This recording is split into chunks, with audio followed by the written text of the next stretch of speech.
Okay, Alexander, let's do an update on Ukraine. Solidar, the Ministry of Defense actually has officially said that Solidar is under the control of the Russian military. So we have the first official statement from the Russian Ministry of Defense. There's a lot of talk about an operational encirclement of Bakhmut, though there's been a lot of analysis which has said no, that is not the case just yet. I've heard somewhere along the lines of two of the three roads leading into Bakhmut are under operational control of the Russian military, but there's still one more road. Anyway, these are details. The point is that Bakhmut is the grip that the Russians are placing on Bakhmut is tightening. So I think that's, there's the Russians are advancing and making more gains in Bakhmut. That's the basic trajectory of things. We have a statement from the Biden White House, which is saying, as we predicted, which is saying that Solidar and Bakhmut, it's really not that important. Kirby came out and said it's really not that much of a strategic value. These settlements. And what else do we have? I think that covers everything on the ground. I'm trying to think if we have anything from the economic side of things. Something that you may be interested in talking about maybe in the second half of this video is how the EU is going to go about seizing assets and how they're going to frame it, how they're going to get past international law seizing Russian assets. Estonia is going to be the first case to take a crack at it, and it's interesting because it doesn't sound like it's too above board, but we're talking about the EU here. So anyway, let's start with on the ground, and then we'll move over to what's going on economic, political side of things. You've described the situation on the ground, I think, fairly well and very, very well and very clearly. Now, Solidar has been captured by the Russians. The Russian Ministry of Defense has published a statement. It's a long statement, by the way, giving quite a lot of accounts of how it was captured. We don't need to go into those sort of details. It has been captured. Now, as of yesterday, there was still some Ukrainian stragglers fighting on there. That gave Zelensky and his officials grounds to pretend that fighting was still going on in the town. But as I understand it, that's pretty much all been mopped up now, and there isn't any effective or organized Ukrainian defense in Solidar. Now, what we did get yesterday, and apparently over the course of last night, was at least 3 Ukrainian attempts to recapture Solidar.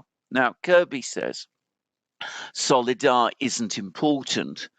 Clearly, the Ukrainians think otherwise because they try to recapture it. I mean, that doesn't seem as if it's such an unimportant place. Why it is important, we'll discuss in a moment. But clearly, they did. And I mean, when I say they tried to recapture it, this is confirmed both from Ukrainian sources and Russian sources. So clearly an attempt was made to recapture Solidar. It failed. All of these attacks failed. They resulted in the Ukrainians suffering heavy losses. We're getting the usual rumors about arguments between Zaluzny, the army commander, and Zelensky about whether or not they should launch more attacks and what they should do. But anyway, Solidar overall under Russian control. We'll be getting more reports this morning that the Russians, the Wagner organization, are pushing from Solidar. They're now taking places like Sol, the Sol railway station, which is just outside Solidar, and the Salt railway station. This is an area which, as we know, produces lots of salt. The Ukrainian troops, some of them, retreated to this railway station. Apparently, it's in the process of being stormed. More importantly, the Wagner organization troops and apparently Russian paratroopers are in the process of storming 2 villages immediately to the north of Bakhmut, west of Solidar, north of Bakhmut, and these 2 villages are astride the main road leading into Bakhmut from the north. So the Russians control already all the roads leading into Bakhmut from the east. They look like they're very soon going to capture the roads leading into Bakhmut from the north and connecting Bakhmut to a place called Siversk, which we've discussed in the past, by the way. It's another another town which the Ukrainians have fortified and which is part of their defense line in Donbass.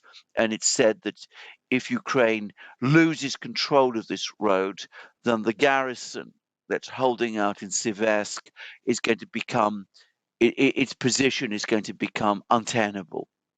And yesterday, or rather the day before yesterday, but it was confirmed yesterday, confirmation also came through that another village called Opitnoye, south of Bakhmut, has also been captured. And Opitnoye sits on top of, it's astride a road leading into Bakhmut from the south.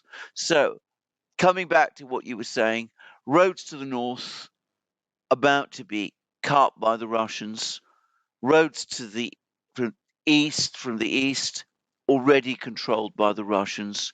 Russians now control the road into Bakhmut from the south. That means that the Russians control three, the north, south, and eastern access points into Bakhmut. There's one remaining road which goes into Bakhmut from the west. That passes through a village called Ivanovka, and the Russians are said to be very close to Ivanovka. And if that road is captured, then the Ukrainian troops, 2 brigades apparently, that are still fighting inside Bakhmut, are trapped. So that's where the story about the encirclement comes from. These are reports made by various people, mainly from the government of the Donetsk People's Republic. They are premature. They're getting ahead of themselves. But we are coming very close to that position now. And the question is, well, what are the Ukrainians going to do? Are they going to try and counterattack, continue counterattacks, trying to drive the Russians back from these roads? It's looking increasingly unlikely that that can succeed. It's going to cause heavy losses. Are they going to try and keep their troops in Bakhmut and risk having them trapped there? Or are they eventually going to pull out? And, well, we'll see what they're going to do. But at the moment, for the time being, the Ukrainians are counterattacking. They're trying to cling on to Bakhmut.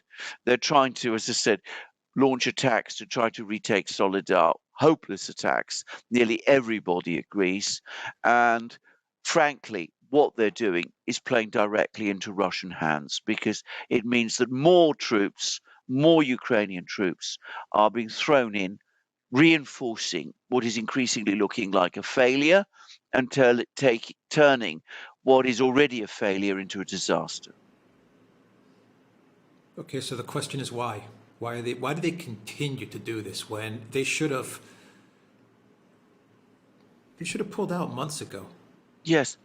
I mean, it was inevitable what was going to happen in Bakhmut. Yeah. So why do they continue to do this? That's the question. That is an excellent question. It's one I find very difficult myself to answer. Now, and it's not just us asking this question. We're starting to see other people ask that question too. So CNN, they had an interview by telephone with a Ukrainian soldier who's fought in Soledar. And he said, we've suffered extraordinary losses fighting in Soledar. We stopped counting the dead. It became impossible to count the dead. Most of the professional soldiers in his unit have been killed. They've been replaced by conscripts, and the survivability of these unhappy souls is very short. And he said, we are going to lose Soledar anyway. This is an interview presumably conducted 2 or 3 days ago, before Soledar had been fully stormed. But this soldier said, we're going to lose Soledar anyway. And many of the soldiers there are asking, why in that case are we still dying to defend it? Because it makes no sense. And there's now been another article in the Wall Street Journal, a rather more authoritative article in which, there are all kinds of unnamed experts coming along and saying that this really isn't making any sense. Ukraine ought to pull back from Bakhmut. They ought to try and find other defensive lines to the west of Bakhmut. They're throwing away huge numbers of men trying to hold on to Bakhmut. There was a rather sardonic reference to Leonidas and Thermopylae, but implication being that Bakhmut is not Thermopylae, and it doesn't make any sense to make that kind of analogy. So why are the Ukrainians doing this? And I find it very difficult to come up with a simple and straightforward explanation to this. I think that amateurism at the highest level of the Ukrainian command probably plays a role. I think that Zelensky plays a very big role in decision making, as we've discussed many times. He's mostly about PR. He's not really about, making decisions that are based on military things. He doesn't want to be seen retreating. Perhaps he's bought in too much into this narrative of victory. People who create a narrative, an artificial narrative about Ukrainian success, they become trapped inside it. Maybe there's an element of that. But there's another probable reason, and I think this is probably the key one, which is that the Ukrainians are fighting for Bakhmut and Solidar because they're being told to, that their masters in Washington and London and Brussels are telling them that you mustn't retreat. We're in this very complicated position at the moment. We're trying to put together arms packages, Leopard 2 tanks and all that sort of thing. We have to overcome the doubters. Apparently, the German Social Democratic Party, the SPD, is starting to rebel against all these arms transfers to Ukraine. So you've got to give this appearance that you're fighting and fighting determinedly to the last man, even if that means that large numbers of your people are dying in Bakhmut. And by the way, the casualty figures that I'm starting to see about the numbers of men that have been lost in this battle by Ukraine are simply horrific. There was a Ukrainian source that said that 14 battalions had been wiped out defending Bakhmut. Others put it much higher than that, and I'm seeing other reports, other claims maybe, I should say that they're claims rather than reports, that Ukraine has lost many more men in Bakhmut and Solidar over the last few months than died over the entire course of the Kherson offensive.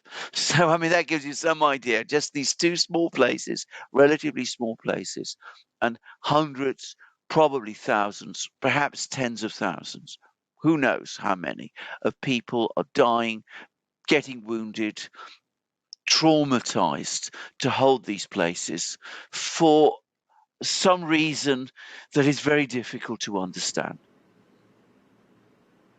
Yeah, I was going to ask you if you thought this was more of a political reason rather than a military one. But you answered that because, you basically said that Zelensky doesn't want it to be seen as if the Ukraine military is retreating. And, your assessment is that the forces that control Zelensky have told him that they don't want it to seem like Ukraine military is retreating, and they don't want this to get out because, yeah, they're talking about a lot of tanks, they're talking about a lot of weapons, they're talking about more money, and they don't want the people in the collective West, in the United States and in Europe, to see that they are losing. Exactly. They are losing Donbass. They are losing Solidar, Bakhmut. And they might just question the whole Ukraine project if they see this. And they have another problem, which I want to get to, which is that the Ukraine military seems to be in a bit of a panic as to where the Russians are going to strike next. They're panicked about missiles and drones and infrastructure. Rightfully so, given what we've seen the Russians do over the past couple of months. they're panicked at the fact that Surovikin now is going to be focusing a lot more on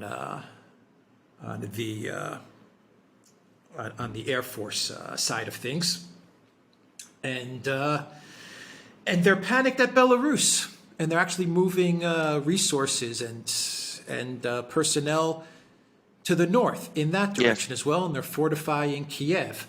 So there's just a general panic that is gripping the Ukraine military, NATO, and the collective West. And we talked about this on our live stream the other day with Larry Johnson, that the Russians, in my opinion, the Russian military has been masterful in preserving its fighting forces, even with such heavy fighting in Bakhmut and Soledar.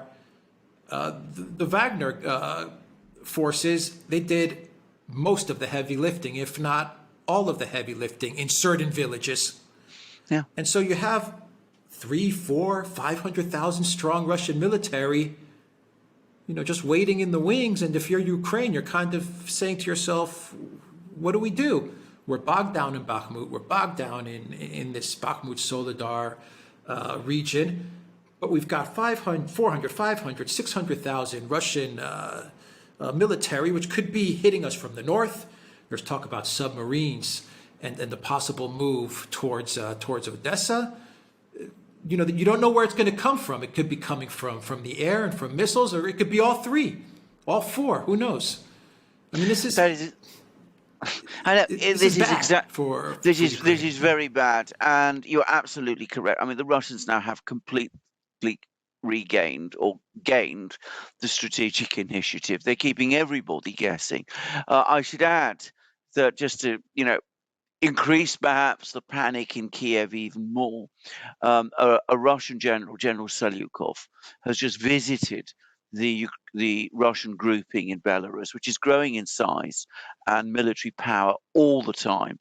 Now, the important point about him is that he is the commander-in-chief of the ground forces, the Russian infantry and artillery and tank forces.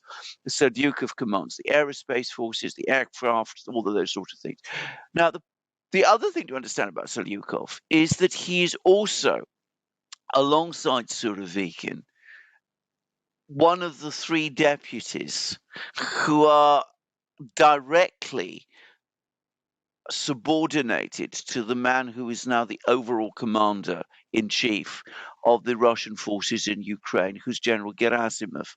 So you see that the deputy commander of the Russian forces who are involved in this war has now visited the Russian grouping in Belarus. Now, what does that mean? Of course, we don't really know. Does it mean that the Russians are intending to advance south from Belarus into Ukraine? The US denies it. They say they've seen no evidence of that. But how do we actually know? How do they actually know? And we're seeing this enormous buildup, as you see, taking place on every front. And this is, to be very clear, on an order of magnitude greater than anything we've seen before. Not just hundreds of thousands of troops being deployed, but hundreds of tanks. I read a report, by the way, somewhere that the one Russian tank factory is capable of building 1,000 tanks a year.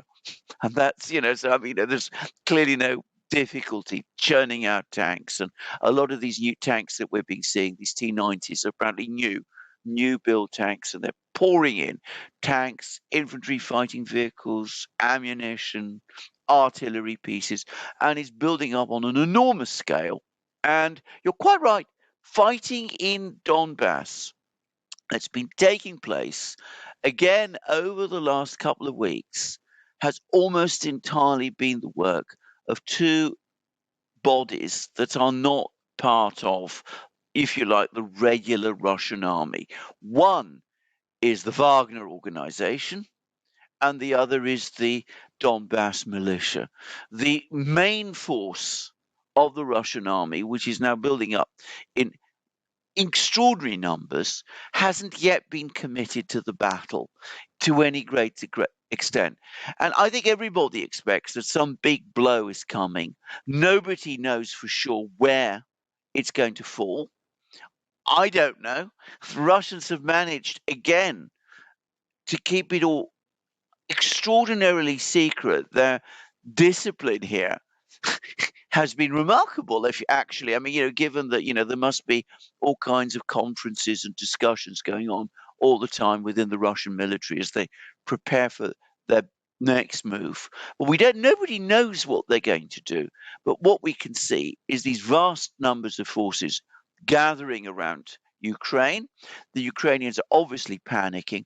And again, I do think that part of the reason, as I said, why they're clinging on to Bakhmut so determinedly is because at some level, perhaps they're saying to themselves, if we can't even hold Bakhmut, where the only people we're fighting are the Wagner Group and its private fighters, many of whom are, ex-convicts, what chance do we have against the regular Russian army, which is now coming towards us across the horizon? So there may be some element of that there too. So, I mean, but that's how things are shaping. It's looking as if something is going to hit on a huge scale. I don't know what shape that is going to be. I don't know where the big strike is going to come from. The British Ministry of Defence thinks that it will be towards Kupiansk and Izium along the Oskol River line, in Kharkiv region, where Ukraine had its Kharkiv offensive back in September. Well, maybe it'll be there. Others say it'll be from Zaporozhye. Who knows? Maybe it'll be there too. Nobody knows for sure. All that we can say is that this enormous build-up is taking place. Does the fact that the EU is now making their move after months of dithering around and trying to find some loopholes, does the fact that they're now making their move to seize assets, do you think that's an indication that that the collective West, that the European Union, sees that we may be at the beginning of some sort of conclusion? I'm not saying that's the case, but maybe we're at the beginning of what could be the last couple of chapters in the conflict in Ukraine, and so they're saying, now we have to make our move on these Russian assets. In a word, yes. In a year's time or in 2 years' time, maybe we're not going to have the latitude. We may not even be in power to take these assets or to benefit from the washing of these assets. Absolutely. And of course, the other point to make is that there is a PR dimension to it as well. We've spent all these hundreds of billions of dollars sustaining Ukraine, or so we say. So, if we seize all these Russian assets, well, we can go around and say to everybody, well, look, it didn't actually cost us anything because we got all these assets instead. And, we can set off the one against the other. So, I mean, I think that is actually providing some energy to this. But you said at the start of the video that we should discuss it, and you're absolutely correct. We're now seeing this happen. Estonia has clearly been allocated the role of leading the charge on this. It's an interesting choice, by the way, and it shows that the big countries, Germany, France, Italy, Spain, Britain, of course, isn't in the EU, but it's part of the same thing. They're still at some level trying to overcome their inhibitions before they take the plunge. So they want little Estonia to go out first, to be the first one to do it. So, if there's any repercussions, well, it'll be Estonia's fault, which is really, I mean, it's as cynical, in my opinion, as that. But that's what they're cranking up to do. And we can see that part of the thinking here, the way they're going to justify it is by claiming that the Russians have committed war crimes. They're going to try and set up some kind of war crimes tribunal. It's starting to look as if the attempt to do so through the UN has run into the ground. I mean, I'm not absolutely sure about that, but there was some talk way back in the autumn, long time ago, weeks ago, about getting a UN General Assembly vote to authorize the setting up of some kind of tribunal. That hasn't yet happened, so there may be some difficulties there. Increasingly, it's looking like it's going to be an EU thing. So they're going to set up their own war crimes tribunal. They're going to convict or act to convict the Russians of committing war crimes in Ukraine. They have no jurisdiction to set up such a tribunal, by the way, nor for the record does the General Assembly, but put that aside. But looks like that's what they're going to do, and they're going to use that as providing the legal justification for seizing all of these Russian assets, which, to be very, very clear, it does not. It's still a massive violation of international law. Setting up an EU war crimes tribunal also violates, in my opinion, my own personal opinion, international law. You're just coming up with legal expedients which compound the illegality of your actions. But as we've discussed on previous occasions, we're far past the point with the EU in which that kind of thing, the illegality of your actions, prevents you from doing that which you want to do. No, the money's too much, and they want to get their hands on it. Period. Agreed. They Absolutely. can't see all those billions sitting there, and they have to get it. Absolutely. Plain and simple. What's the blowback from this? Well, what's the blowback from Go this? ahead, Is very, Laura? yeah. The law is absolutely clear here. I mean, they can't do this, and of course, but what is the blowback? The blowback is that if you're MBS, if you're an Indian billionaire, remember, India has often had edgy relations with the EU. If you're in Pakistan and you're a very rich man in Pakistan, if you're in Africa, if you're in Latin America, you don't keep your money in a G7 state. Why would you? Why would governments, foreign governments now, global south governments, store their funds, their reserves, their foreign exchange reserves in Western depositories in, New York or London or Frankfurt?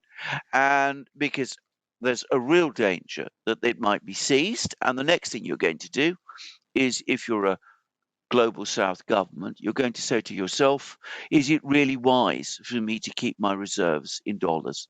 And is it really wise for me to keep my reserves in euros? Because the West could act at any time to freeze and seize those and to prevent me using my reserves. And all right, once upon a time, you could have got away with it because the dollar is the reserve currency. The euro is one of the world's hard currencies. There wasn't really any alternative to holding those currencies, and there weren't any secure depositories where you could put your money in. But of course there are now. There's alternative currency systems starting to appear. The Russian central bank is now buying RMB, for example, Chinese currency. There are possible depositories in all sorts of places. So all of this is now starting to accumulate, and it's going to create more and more doubts, more and more fears, and we're going to see the acceleration in the movement towards a collapse of the Western financial system, the Western-based financial system, which, to be very clear, the only reason people use it is because they assume it is underpinned by law. If it's no longer underpinned by law, why should they trust it? Well, someone can make the argument to you and say, okay, Alexander, I understand that, but the collective West, the leaders in DC and in Brussels, they're going to go to someone like, I don't know, MBS, let's just say MBS.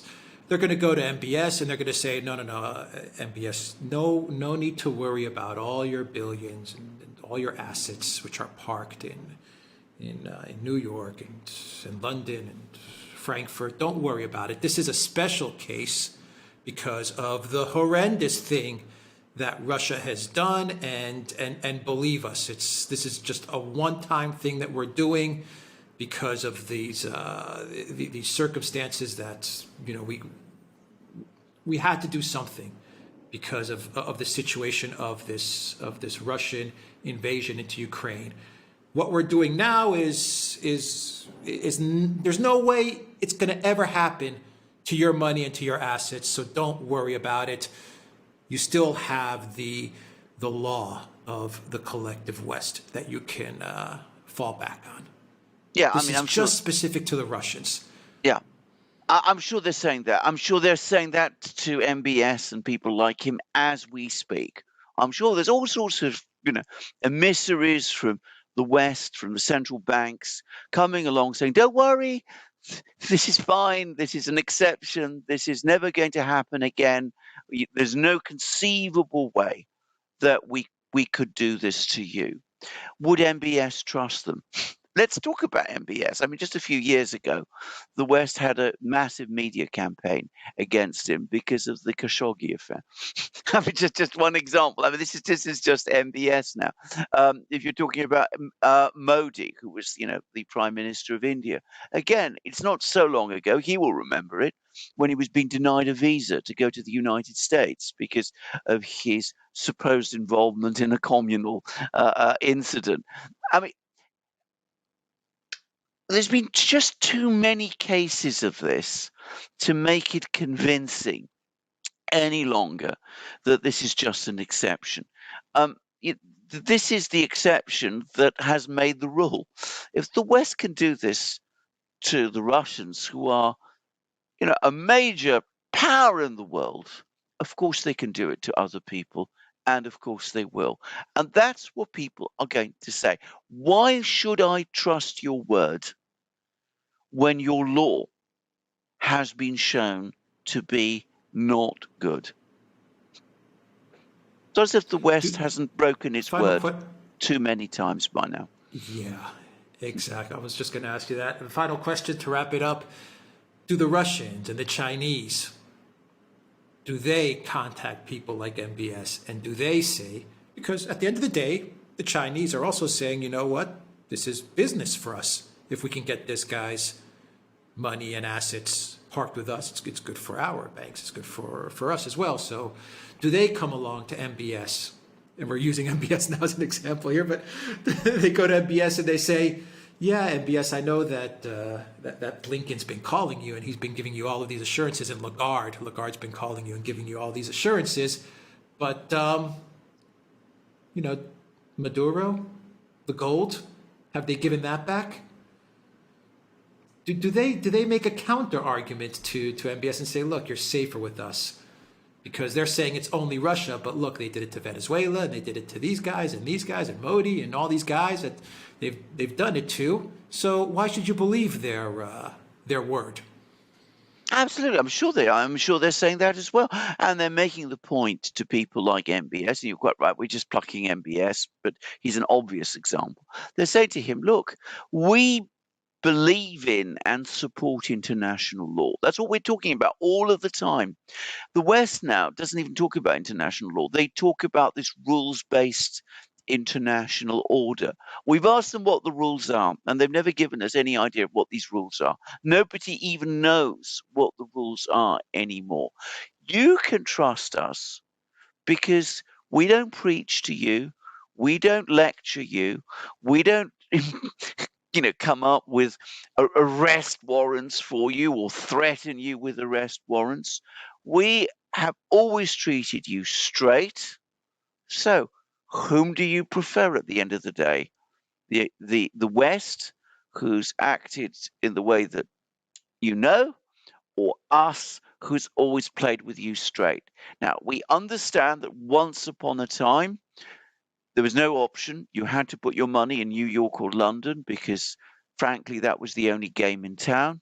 But now we are able to provide you with all the same things that the West provides. And if you want to come along and do your shopping, well, you're welcome to do it in Shanghai. All right. Any final thoughts before we wrap this video up? Covered a lot of ground. No, I think we are, as I said at the beginning, of maybe not the end, but of an important, well, let's put it like this: we're at an inflection point. I think even the Americans, by the way, have admitted that. I mean, Biden. Interesting comment that he made about a week ago in a cabinet meeting, that that the war in Ukraine has reached a critical point, and I think we can see that. We can see how ephemeral all those Ukrainian victories have turned out to be. And again, it's important to remember that in Kharkov, the Russians pulled out. There was an actual retreat by the Russian army from Kharkov when the Ukrainians marched in. There wasn't the kind of battle that we've seen in Solidar and in Bakhmut. And the same applies to the fighting in Kherson region. It was a Russian pullback from Kherson region. In Bakhmut, in Solidar, there's been a real battle, a really intense, brutal battle, and the Ukrainians are losing big. All right, we will end it there. TheDuran.locals.com. Look for us on Rockfin as well, and go to the Duran shop, 10% off. Use the code GOOD DAY. Take care.